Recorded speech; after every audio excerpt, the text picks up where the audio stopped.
Mm-hmm. Okay. And then I'll let the people in. Admit all. There you go. Over to you, Tim.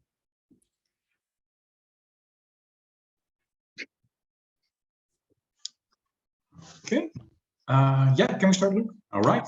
Go ahead. Okay, wonderful. Okay, well, welcome everyone to a evening with Malka Alder and a new book, The Ending of No Successes. I'm Timon Zwaan from the American Book Center and the regular local sci-fi and fantasy specialist. Basically, I do my hobby to my job, and I'll be introducing this event tonight. What a lovely event! Our moderator will be Eileen.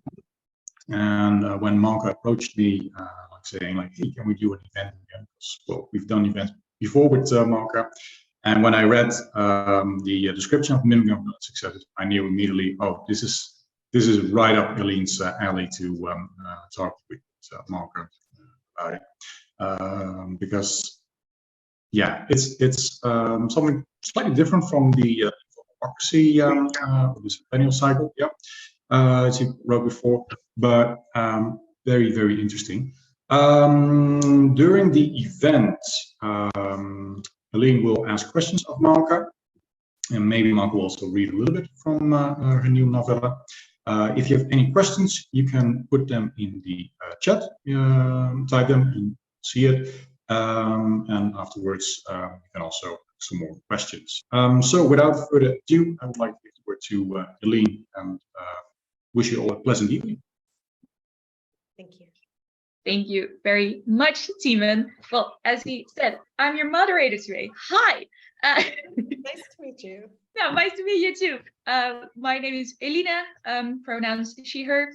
I read books and review them sometimes, and I started as an editor at a publisher on Monday. So I'm now also qualified to talk about this. Congratulations. That's fantastic. I'm very excited to talk about everything here. Yes. Me too. Could you tell us a little bit about yourself first, please? Sure. So I'm Malka Alder. I'm the author of this book, which is brand new, The Mimicking of Known Successes. And I'm also, as Timon mentioned, the author of Infomocracy and its sequels, Null States and State Tectonics, and a collection called And Other Disasters, which is short stories and poetry. So I'm a writer. I'm also a sociologist. I have a doctorate in the sociology of organizations, and I mostly study disasters, although I'm starting to include futures thinking as well in my sociology to go with the science fiction. And yes, I'm very happy to be here to talk about my book.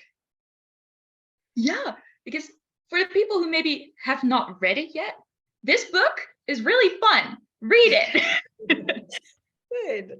That was very much the goal. Like when I was thinking this, I started writing this book at the end of 2020. So it was like a very difficult, miserable time for a lot of people. And I was like, I literally titled my nano story blank, but make it fun. Because I was like, I'm just going to think of every single trope or story, anything like motif or whatever that I like, and I'm going to make it as fun as I can. And you know, it ended up having like all this deep stuff in it too, which just is, I guess, how I roll. But it's intended to be like fun and enjoyable and pleasurable to read. So I'm very glad to hear you say that. It definitely came across, because for the people who maybe don't know, it's like this murder mystery set on Jupiter, but it's also like cozy, which I thought was wonderful. Did not expect it, but was very happy. And it's also sapphic, and it's just a vibe and a half, honestly. Excellent. Yeah, because the combination of science fiction and cozy is one I've personally not really seen a lot. So I was wondering, why this combination? Why did that speak to you, of all things?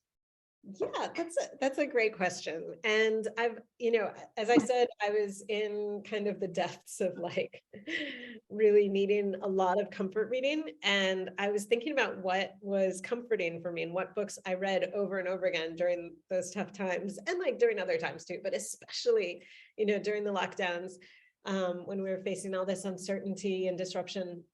And so there are a couple of books, and I've written about this elsewhere, that I really focused in on. One of them is Murderbot, which is science fiction, and like the cozy part is probably debatable there, but for me it's definitely a comfort read.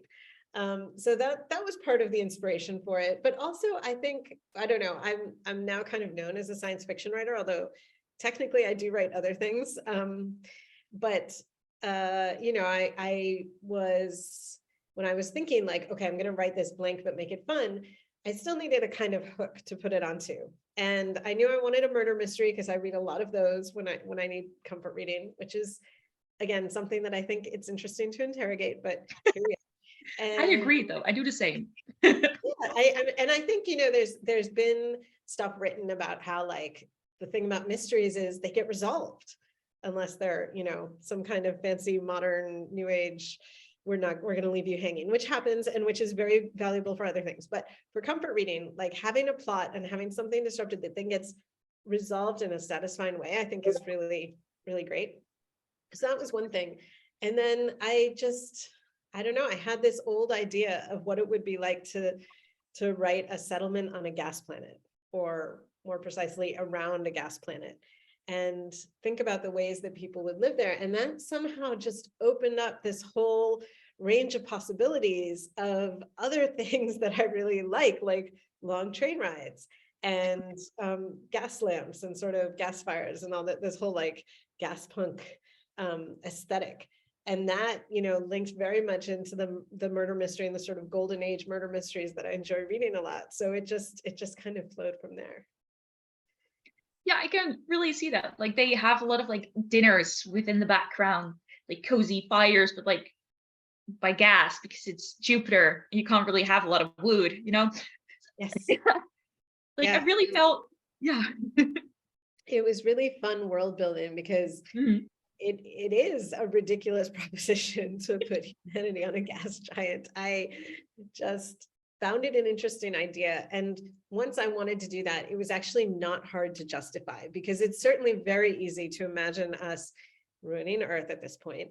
And it's not that hard to go the next step and be like, oh, and we had also mined or terraformed too much of Mars to settle there. So what's the next best thing? Assuming Venus is just incredibly difficult for other reasons. So it's not entirely implausible, I think. And it made for this really, really interesting world building challenges, because, okay, so you have these platforms that are sort of in orbit, but also connected by rings. And then, you have a ton of gas. You have all this fuel, and you can imagine people coming from an Earth that at the end was probably very energy starved. And so what does that look like? How do people start building in this place where they suddenly have a ton of fuel, but not much else, because there aren't minerals, there aren't the usual materials. I mean, you can get them from asteroids, but so kind of flipping that around was just really fun and interesting. Yeah, I thought the setting was such an interesting thing, because you can't just walk on gas.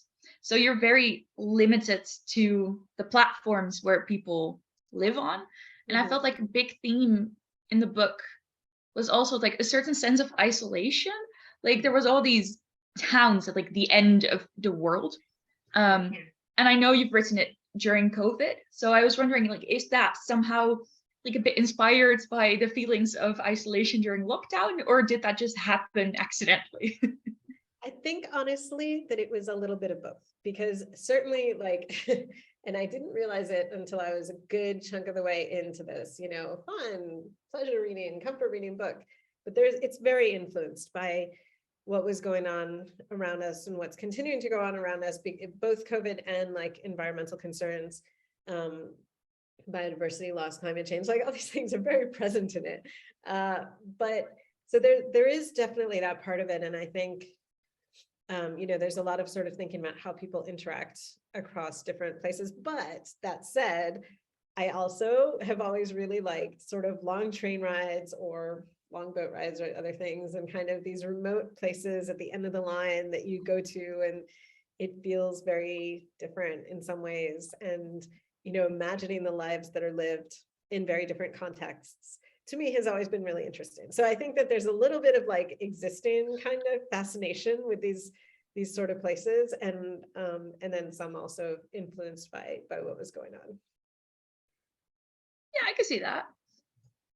Something I thought was really cool, like Jupiter has a surroundings that you don't really recognize, right? Like there aren't trees around or anything, unless they're imported or something like that.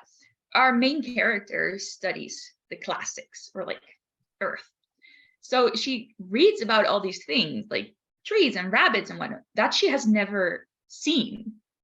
What was it like writing a character who doesn't know things that are very fundamental to us as people? Yeah. So this was another part of really like the gestational moments of this book, was that I was rereading Watership Down, which honestly really holds up well. Like it's an excellent book. But one of the things that I noticed about it, that I noticed when I was a kid, but not thought that much of it, but he just refers to all these animals and plants like everybody knows what they are. And I have no idea what they are. And part of this is because, you know, I don't live in the south of England. And part of it is because, you know, I live in a city. And part of it is probably because some of those species are not as common as they were even 50 years ago. And so I was thinking about that, and thinking about his just like, because he just mentions all these things and he has total confidence, or fakes it very well, that the reader's going to know what they are. And so I was thinking about that, and kind of from there to extrapolate that into, okay, what are the things we're writing about now that future people will not recognize, and particularly in this context of biodiversity loss, you know, to think like, and you know, I think too, there's also the kind of literacy and the kind of language between people who say like, oh, and then they walk past a tree, and people say, oh, they walked past an oak that was, you know, old and large and this height and had been there this long, or whatever. So there's that kind of specificity too. But I think there's also just a sense for you know, what people were generally aware of then.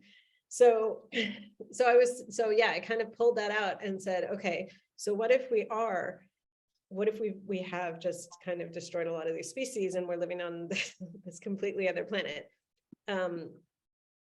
What is it like reading these things? And what does that mean to people? Like, does that then become, and for me, you know, in the book, I do make it then a huge part of like the study of Earth, because we think about ecological sciences, but first of all, they're relatively new. And we don't actually have quantitative numbers for, you know, how many rabbits live in the south of England in the 1970s. We don't have that data. So where then do you look? You look at fiction, and you look at fiction that mentions the natural world in this casual, unthinking way, like everybody understands it. And then you say, okay, so how can we piece this together? So that's kind of this vision that I had that combines a lot of my thinking about just the precariousness of our situation right now, what it could look like to the future, but also kind of just really flipping around what we think of as research, what we think of as data, what we think of as important and weighty and academic, and trying to bring in some extra different space into that. Yeah, like I felt like I could really relate to Pleaty. Is that how we say it? Pleaty, Pleaty, yeah. Interesting spellings in sci-fi books are always interesting. Yeah. The way Pleaty doesn't really know everything that she's reading about. As a non-native English speaker, whenever I was reading books, I would also go like, yeah, you are surely talking about this fern. I don't know what a fern is. Sure. And like that kind of like detachment of not really understanding, but trying to understand really came across. Yeah, good. I just wrote an essay about this for Fantasy Cafe, where I wrote about how, like, when I was a kid, I had the same experience, but I didn't really notice it because when I was a kid, so many of the books that I read had random stuff in them that I didn't understand, and some of it was just old-fashioned words or for things that we still used, or old-fashioned things that we didn't use anymore. And some of it was like referring to world history that I just hadn't ever learned about because, I was reading these books that were from a different time when kids would study certain elements of history much younger. And, and it was just normal to me. But then rereading it as an adult with this perspective of our precariousness and of, this environmental crisis, it felt very different. It felt really important that I had no idea what these things are. And again, like, there's so many ecosystems on the planet. There's so many just biomes that we shouldn't be expected to know everything that exists in every different location. But it is my native language. And I just was thinking, like, he just assumes it. And this is a story he told to his kids to begin with. So, like, and yeah, I guess they lived in the country, but I think there's something there that really struck me about just what we're losing, not only about the physical loss, but also the knowledge loss. I thought it was such an interesting choice to have her research fiction instead of an encyclopedia or something like that. Yeah. Especially because, like, when everyone leaves Earth, in like after the big catastrophe, you don't really specify what happened, but like everything probably got blown up or something, I feel like it would make sense for people to take their favorite book and not a random set of data. Yeah. So it ties it all together nicely that is what is available. Yeah. I think so. I mean, it was coming in part from just me having a lot of feelings right now about the way we value different types of knowledge and wanting to push back on that. There's an interesting contrasting case that I'm thinking of now, which is in Neil Stephenson's Seven Eves, where there's this huge catastrophe, and like he literally skips 5,000 years in the book. So they come back 5,000 years later, and there are these people. Spoilers, I'm sorry, it's a minor plot point though. There are these people who've been living underground in caves for like thousands of years. And there's this girl who introduces herself as the psych, which for us is like the psychologist, the psycho something. And it's short for encyclopedia because she memorized this many pages of, like, I don't know, GE to GI of the encyclopedia. And they had people who were responsible in every generation for memorizing these specific pages. And that was how they passed the knowledge down. And I think that this question of like how we keep knowledge is such a critical one now, because we are looking at this world where we have a surfeit of data. We have too much data, and we act as if like the memory of data is just has no cost. And that's not true. And, at some point we're going to either come up against the wall of cost or, have massive data failures and lose a lot of stuff. And yet, we know also that paper is not the best way to keep things long-term. And so I think this thinking about like, what do we keep of the knowledge that we have and how do we keep it becomes a really interesting question in science fiction. For sure. Like the amount of data and knowledge that we generate on a daily basis, not very sustainable. Yeah. I really enjoyed this book. Can you tell? Something I thought that was really interesting, like a big part of the book at least is somehow like trying to make Jupiter feel a little bit more like Earth whilst trying to get back to Earth. So like there are a few trees, there are a few animals, not a lot, but there are some. Yeah. I was wondering, how do you decide what animals would thrive? Like you've got some cats and some partridges and pigeons and gohawks and cockroaches, if I remember correctly. Like you don't mention any dogs, for example, or any rats. Like, was there a decision? How did that go about? So there was, I was thinking a little bit about kind of the things that will that will survive on their own, right? Mhm. I'm not sure yet that there are no dogs at all. But I do think that there's kind of more, I think one thing people are very, very interested in as they're settling and deciding like what creatures to either reanimate or they brought with them. People are really interested at this point in like sustainable ecosystems. They're really interested in things that can like perpetuate themselves. So I think there's a lot of interest in stuff that will hunt, for example, or be the prey of the hunter. You know, they want a food cycle as opposed to like, oh, this is my pet and I feed it. But I think at this point, you know, there's several hundred years in, and so there are some pets that get fed to us. It's starting to like come up a little, Yeah. but yeah, you know, it's a smaller population than on Earth. And so there's these kind of specific things that start up and then just kind of get built into the system. And I don't know, I wanted to make sure it felt a little bit strange also to everyone reading. Yeah, it did. Like, it was just such an interesting idea to think of a random cat walking around on Jupiter, but then not other animals. Like, it made sense, but it was also very jarring in like the best way, you know? Yeah. And like, of all things, pigeons, Yeah. you know? Exactly. Yeah, no, I think it's very much like, you know, what survives, what adapts, and kind of you can imagine these people maybe 100 or 150 years earlier than the story we're reading, who were like, okay, we should have animals around. What should we start with? And just, you know, picking something and reanimating it and taking care of it, and then trying to like have the ecosystem around it, because the whole thing is, you know, of us ruining a system that should have functioned on its own, you know, not in perpetuity, but like for a long time within these margins of adaptation. And I was ruining that and going to a place that does not really have that. And thinking, okay, how can we even learn enough about this to fix it, to go back? So yeah, so there's a lot of that kind of just thinking about like what will run on its own. And there's and the point that you said about trying to make Jupiter more like Earth.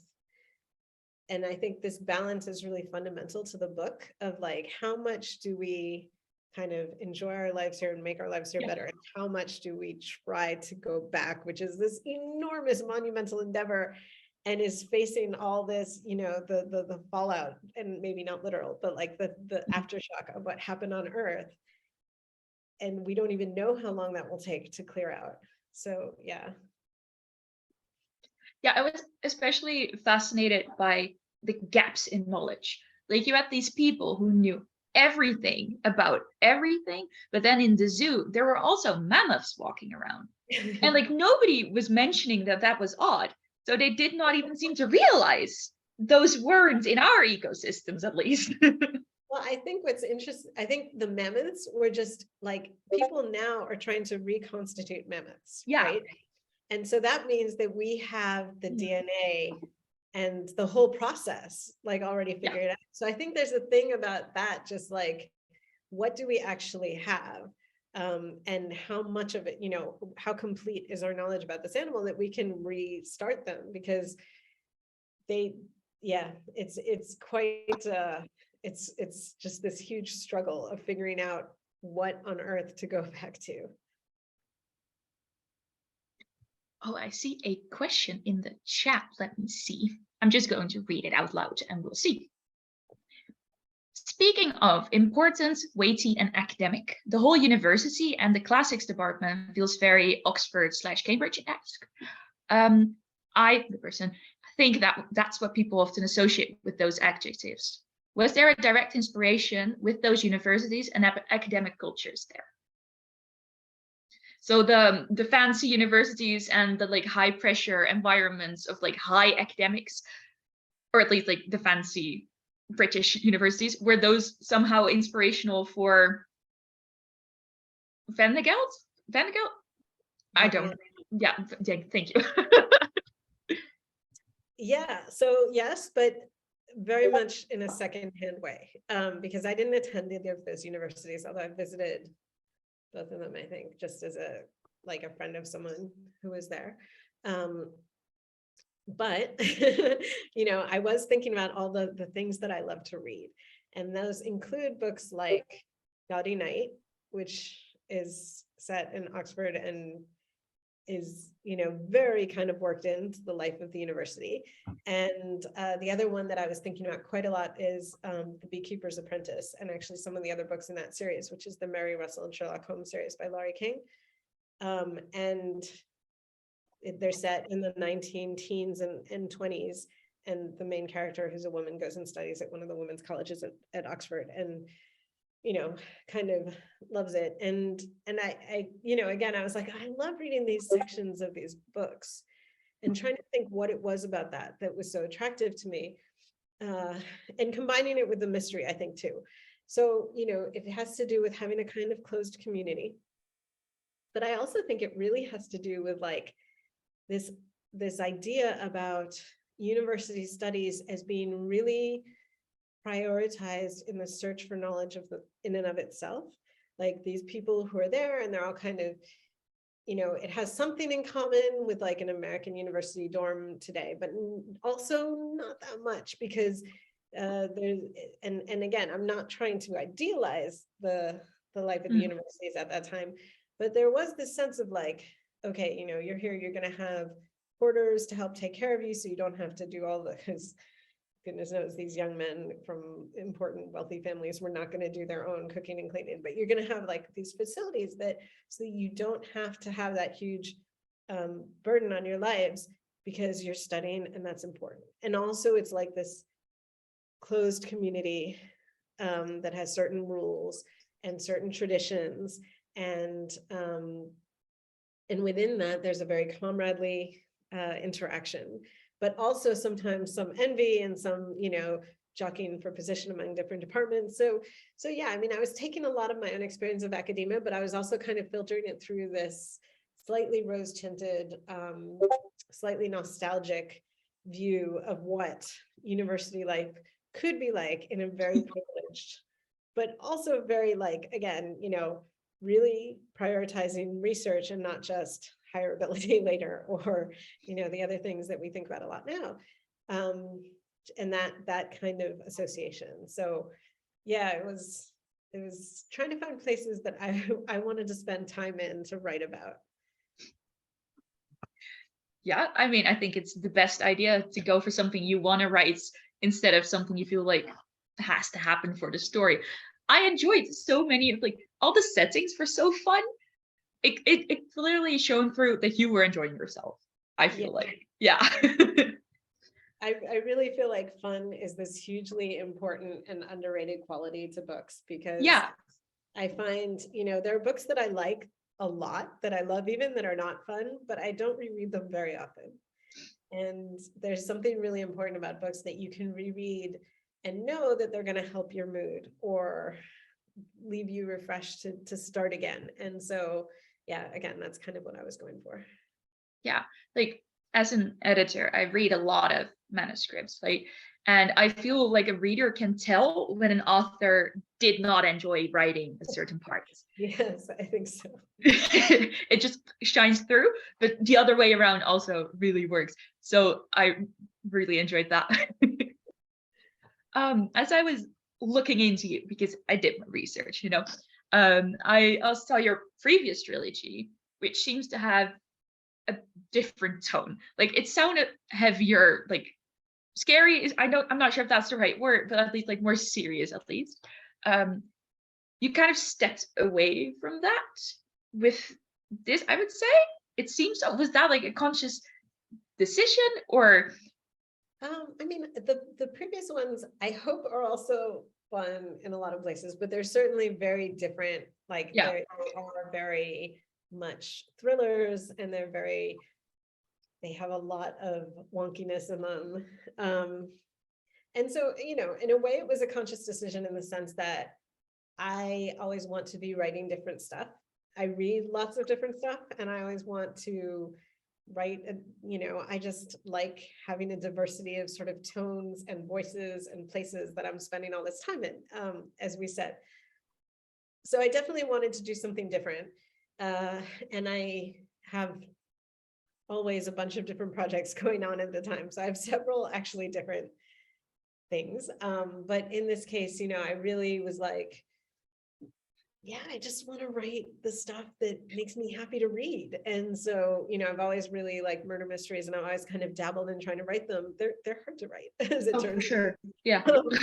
and this one just sort of hit really well. So yeah, keeping a murder mystery interesting from start to finish and like not have it be boring. Good. Like that's really hard. hard, and having it make sense at the end. Like, oh yeah, like, especially because with Mosta, we have a bit of a like Holmesian character going on. It's like she is in her head a lot, and Plady doesn't always follow what's happening. Yeah. So having that make sense is really difficult. I was wondering, because it gets described as a Holmesian novel, right? And it kind of also follows the traditional patterns with like a detective Holmes, so Mosta being like rational and distant, and then Pleaty being more emotional and more pursuit of knowledge, like Watson often is. Like, was that an intentional parallel, or is that just something that happens because it also just like it makes sense? That was totally intentional. That was another of the things that I realized I love reading. I realized that every time I see advertised a book as like a Holmes retelling, I'm always into it. And I thought again, like, why? This is such a weird thing, especially because I've read the originals and they're okay.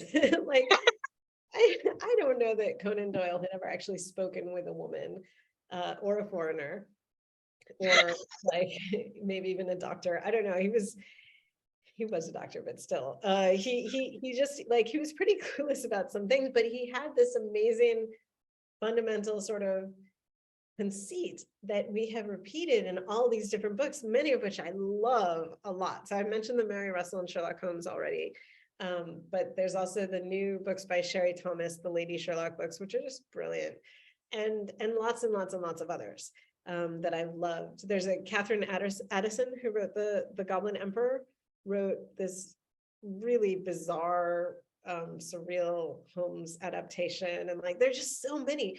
And so I thought, why do I like this so much? And I thought, that the really important part of it is this relationship between these two people, one of whom at least sees the world in a very different way from everyone around them. In the end, yet between these two people, we have this mutual sort of affection and an understanding of how to work together.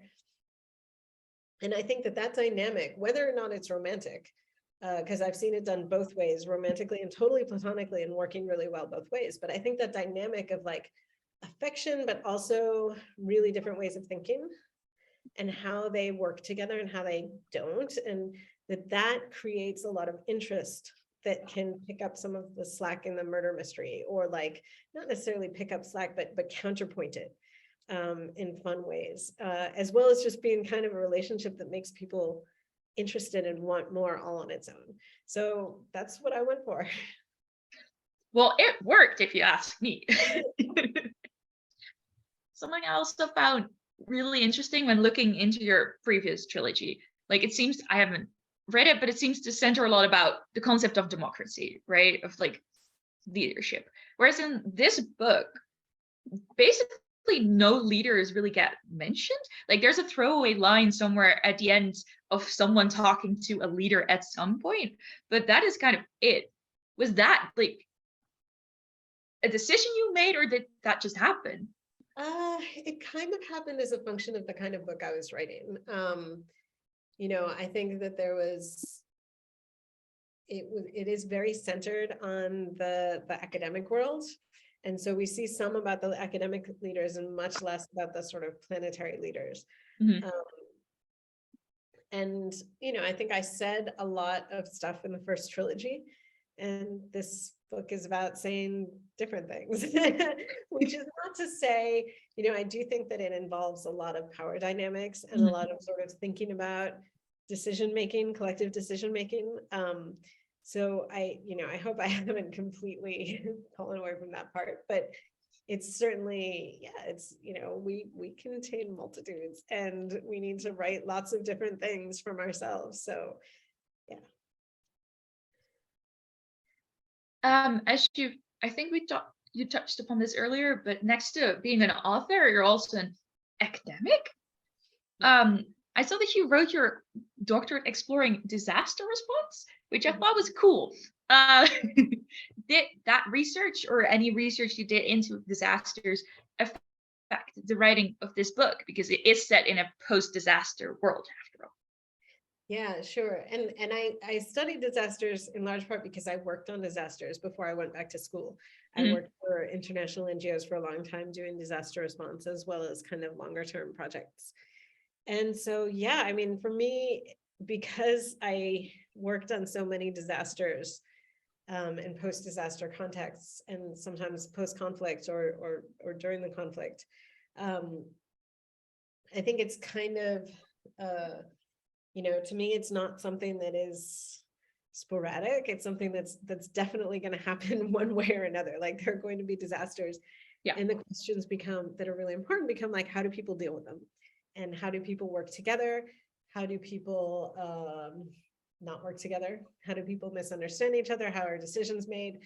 So yeah, I mean, for me, that's underpinning a lot of the history of this place. And also, you know, the kind of central conflict of the book has a lot to do with this, you know, and I think, again, you know, comes back to the state of the world when I was writing it, of a kind of long running disaster.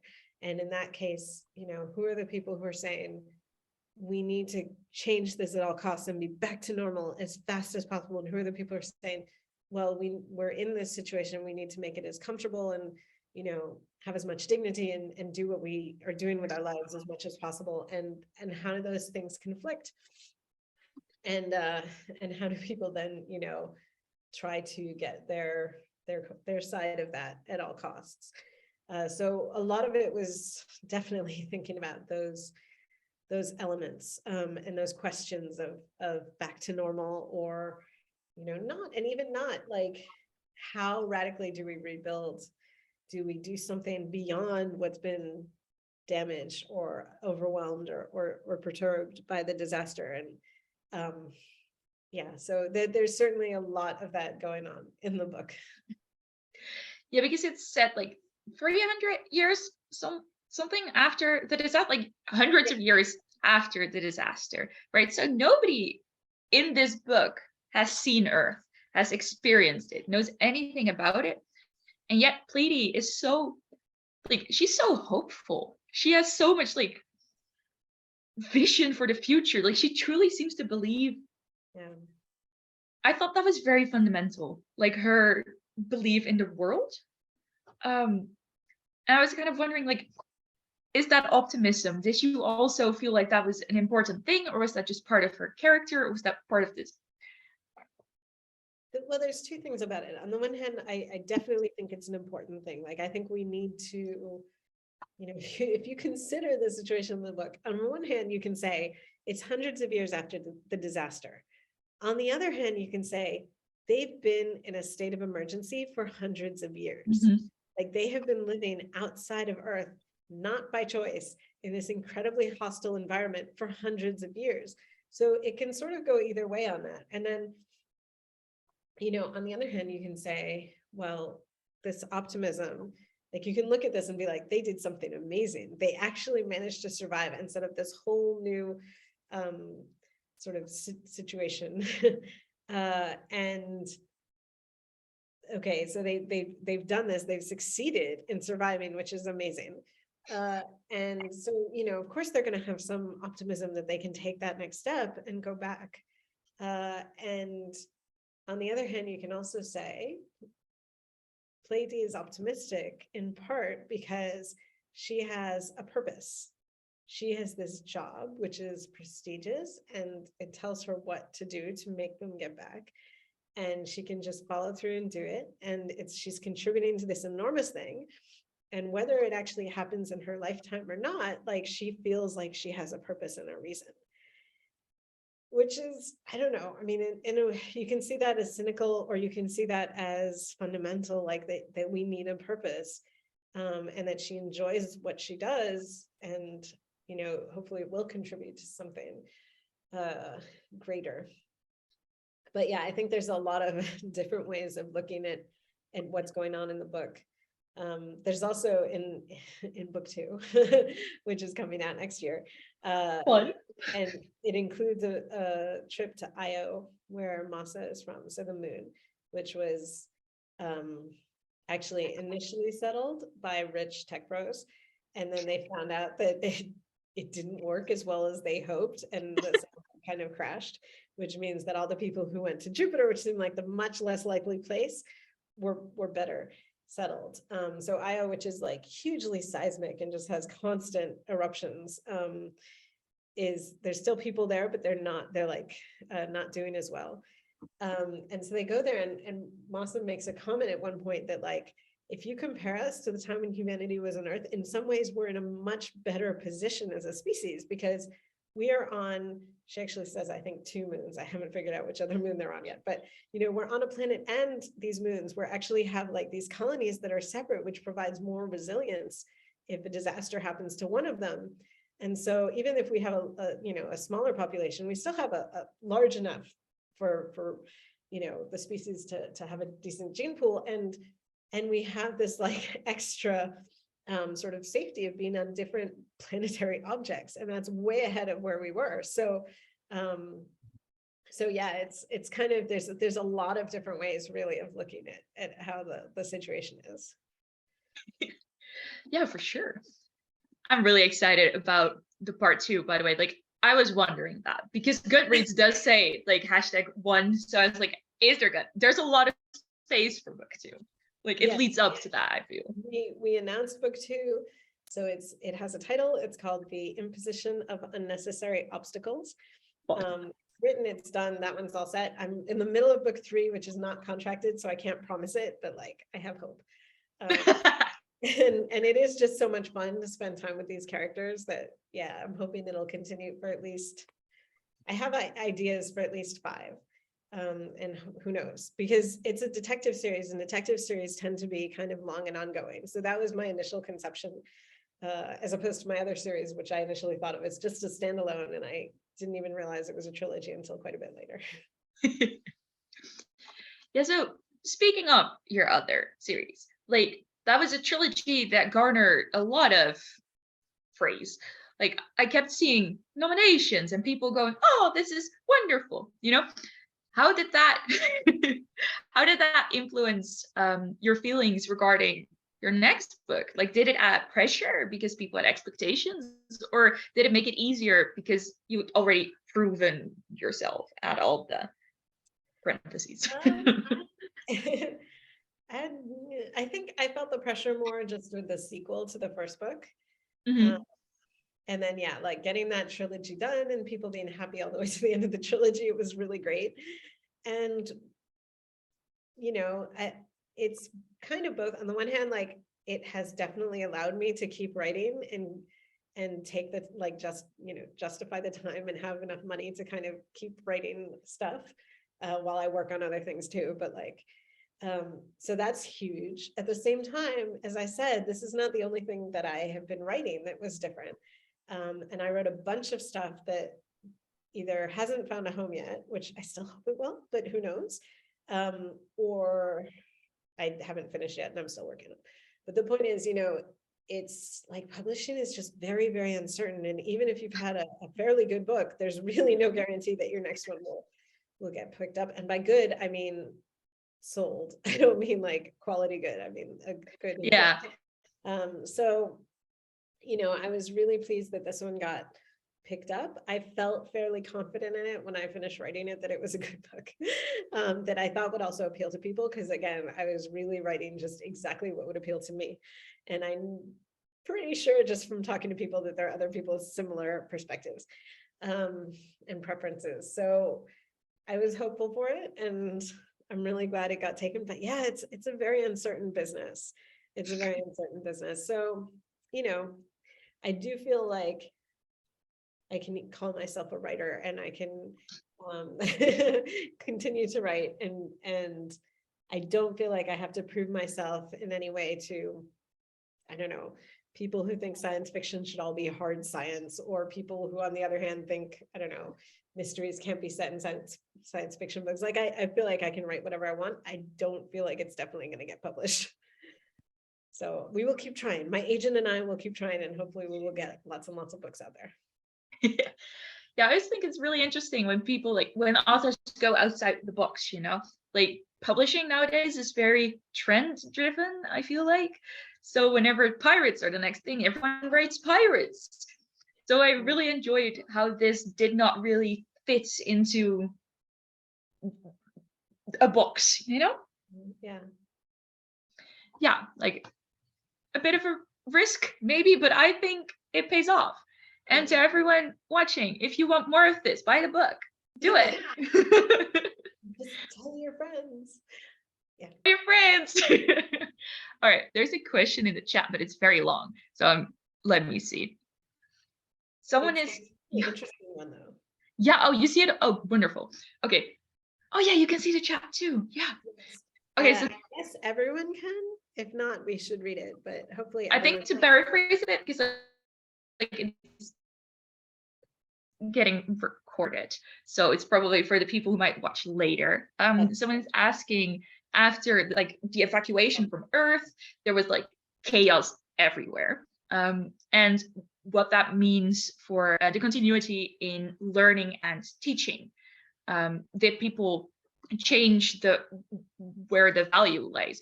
Like suddenly were arts and science, earth science is still important or not? Or did that change?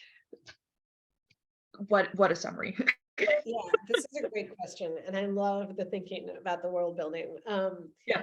And I think that it's pretty much as it's said here, like, you know, it's clear in the book that they spent, there was probably actually an attempt to settle Mars, which did not work. They spent quite a bit of time on spaceships. Am I frozen? Hopefully not. Okay, good. Not anymore.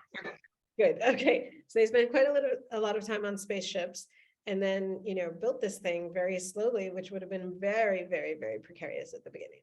And so I think there was certainly like a chunk of time when people were probably thinking a lot about earth sciences, but there was probably not a lot of actual like research going on at that point. And then once they were settled on Jupiter, you can imagine that there had to be a lot of study, first of all, of like, how do we build things here? How do we do these atmos shield things that let us breathe more or less? You know, how can we be sure that these rings are stable enough? So there was a lot of modern work that had to be done very urgently, but I think that there was also a through line of like, we are planning to go back. And so we must continue, you know, it mentions that they have probes around Earth and they have, you know, satellites that they're trying to stay in touch with. And, you know, I think that there was a very strong line of sort of, you know, we need to know what Earth was like, and we need to rebuild that knowledge. And they clearly brought stuff with them, as you say, you know, some favorite books. I imagine quite a bit of other data as well. The place where the classical department is getting really stuck is that they want the data from before ecosystems got irreparably damaged, and no one knows exactly where that point is. So they're going back farther than we have really good data about. But yeah, I think there's a bit of a schism. There's a bit of a gap. And then, thank you. And then as they start like really ramping up into academics again, as they're like, okay, you know, we're settled enough now that we're going to have schools.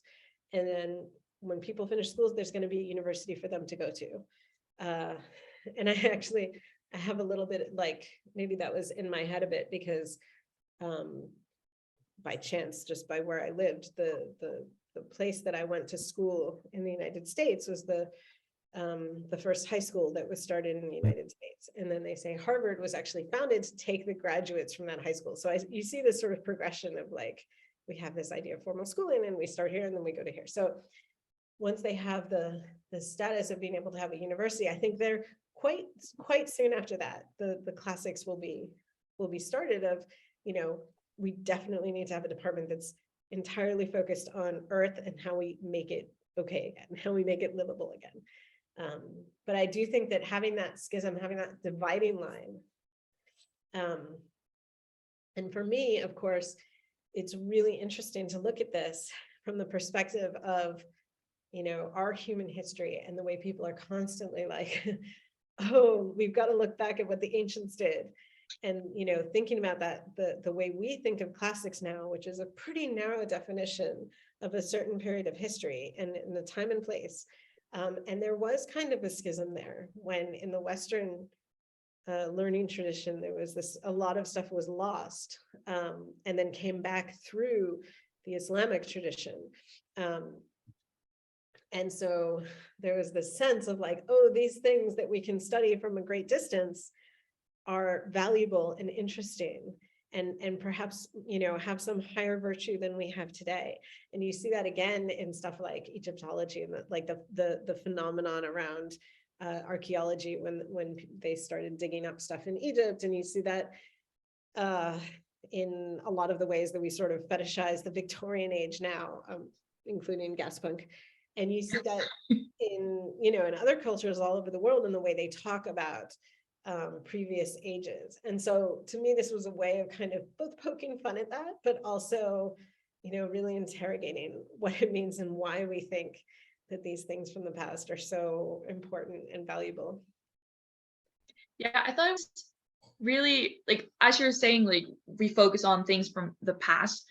Like, this university also has this split, right, where classics are regarded as the highest level of research, whereas modern research into like what Jupiter is and how they live now is kind of regarded as like the laughing stock in the corner, which I thought was such an interesting repeat of how we handle Earth. Yeah. And I mean, right now, it's like STEM versus the humanities, which flips that dynamic a little bit in terms of like the future, but it's also very much the same thing. It's like, oh, we can boil down what we need to know to this one area and everything else is unimportant for us. And it's just so not true. So, and by the way, there is actually a third faculty at the university, which is the speculative faculty, which we learn a bit more. It got mentioned somewhere. It gets mentioned very briefly in this book, but we learn more about it in book 2. And like, I kind of liked this idea of like, we have the past, the present, and then we have like, use your imagination, try to think of like wild and new things, which, you know, I also think if you're living on a place like Jupiter, you know, for Platy, and obviously I think modern scholars are like very interested in Jupiter and find the gas composition fascinating, but Platy is like, what is there to study? It's all the same. This is going to come back and bite her, definitely. But yeah, there's this like, but okay, then we're also going to imagine stuff for the future and think about that. So yeah, I mean, it's me expressing my opinions about academia and research in fun ways. Yeah, like the way your knowledge on the academic world kind of merged together with just a fun story on Jupiter was yes. Yes. Just yes. I really enjoy world building, and when I find a world that I can build, I like to throw into it whatever I come up with randomly or have opinions on, because, you know, like I said, we contain multitudes, and as a writer, I feel like to get as much of that as I can out into the world, down on paper, and if I can make it fit in this book, it's getting in there, because there are so many small ideas that just don't fit anywhere else, and you need to put them in whatever world you're building at the moment. So, and I also think from a craft perspective that doing that, putting in a lot of extraneous stuff, makes the world much more lived in and interesting and complicated, and real. So yeah, so I just throw a lot of things in.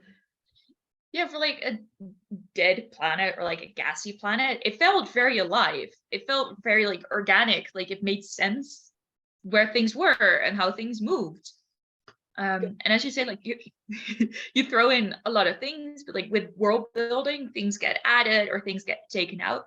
How different was your first draft from what I ended up reading, like world building wise or just in general? Honestly, not that much. This book wrote itself really, really nicely. There were some edits, and my editor, Brent Lambert, was really great in helping me polish it. But yeah, I think I went back more actually once I was writing book 2 to make sure that things fit, and I was seeding some of the things that I wanted to go into book 2 to deepen the world, because yeah, I mean, that's the important thing about a sequel. It's going to be another mystery, but also it's just a chance for me to say more about this world, and go to more places and think more about the different cultures that are on these different platforms. So yeah, there was some, but it stayed pretty close. I think, but I also, the way I write is very achronological. You know, I didn't write it the way it is. I wrote bits and pieces and then sort of strung it together. And so that stringing together part is already a bit late in the process. And that's what gets me to a first draft, which has already been through some stuff. Yeah, like personally, whenever I try and write something, first draft is very different from what ends up later. So I'm very impressed by people who know what they want. I mean, like I said, there was some getting to that first draft. Yeah. And actually the one thing that did get rewritten a fair amount was just the opening chapter, not the prologue, but the opening chapter of Clétie arriving. Yeah. Because I knew I wanted academia. I knew I wanted a mystery. It took me a little while to figure out the exact dynamic of like, yeah. I think I wrote it the first time with her like arriving at the university for the first time. And then I had to rewrite it a bit. So but you know, once I kind of got that settled, the rest of it went really fast. Yeah, I think it was in that first chapter where Clétie makes a reference to petals in the wind, and then is like, it's not like I know what petals look like. I just, and that really set the tone for me. Like I immediately knew where we were going. I felt like I understood her. So yeah, I think that was a really interesting first chapter. Good. Oh, and I think we've got our very last question because we're about to wrap up. And someone in the chat asks, what are you reading right now? I just finished reading. I love it when I have good things to say. But I just finished reading The Adventures of Amina Al-Sarafi, which came out just now. And it's by Shannon Chakraborty. And it's this great adventure story about a retired pirate who's also a mom who goes back in for one last score and just kind of traipses all around the Arabian Peninsula and Red Sea and Indian Ocean, trying to pull this last score together with her crew of interesting pirates. And it's a lot of fun. So we're going to say that again. It's quite long, which is actually great. And yeah, I recommend that one a lot. And I feel like there's been a ton of good books coming out lately that I have super enjoyed. So definitely like lots of great stuff going on right now. That's the one I just finished. And there's a question about when the next book is going to come out. It's scheduled for February. There have been a lot of delays in publishing over the past few years, but I'm hopeful that this will stick because it is done. So like there's copy edits and we have to find the cover and things like that. But hopefully, if not February, then very close to. But right now it's scheduled for February. And I'm going to try to finish book 3 as soon as I can, because like publishing takes a long time and I want to keep pushing them out. Someone in the chat is excited about February. I'm excited too. Well, our hour is up, so I want to thank you very much for hanging out with us and for talking to us about the book, The Mimicking of Known Successes, apologies. For everyone who has not yet read it, please read it. It's really good. Of course, the American Book Center sells it in Amsterdam, in Den Haag, LEIDSCHENDAM, or on the website. You can go anywhere and buy the book or buy another book. Don't you just love books? You know? Yes. abc.nl. Yeah, just thank you very much. See, that was my plug. Thank you very much for hanging out with us, and thank you to the chat for asking questions. Great question. And I really enjoyed myself, and I hope you did too. I did. Thank you for having me, and thank you everyone for coming. Yeah, and I'm gonna look at the ABC host people because they know what happens now. I'm just here to have a good time.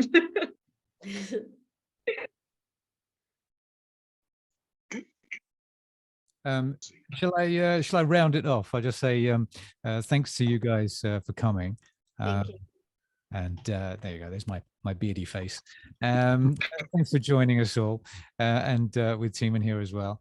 And we'd like to say thanks for everyone for coming along and asking your questions. And if you want to come to the shops, you're more than welcome.